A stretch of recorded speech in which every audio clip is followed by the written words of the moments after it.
Today I'll be teaching you guys how you guys can fix your Facebook video not playing on iPhone problem. So let's say you're trying to watch a video on your Facebook but it's not playing. In that case, the first thing you want to check is your internet, because sometimes due to slow internet as well it causes a problem. But let's say your internet is not the problem and you're still facing the issue. In that case, what you need to do is just close your Facebook and reopen it again. Sometimes when you're opening Facebook for a long period of time as well, it causes the problem. So doing this should fix your issue. And if your issue is still not fixed even after doing this, what you need to do is just close your Facebook and check if there's any update available, because sometimes due to lack of update as well it causes this problem. So you need to go to your app store and search for Facebook. If it says open, that means your Facebook is up to date, but if it shows you update, then click on it to update your Facebook. And even after updating your Facebook, if your problem is still not fixed, then you can restart your phone, which means just switch off your phone and turn it on again.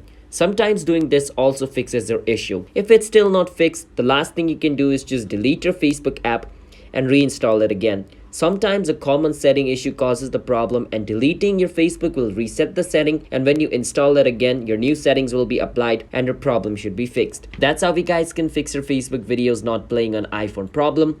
Hit the subscribe to our channel 1 step for future videos like this. I will see you guys next time.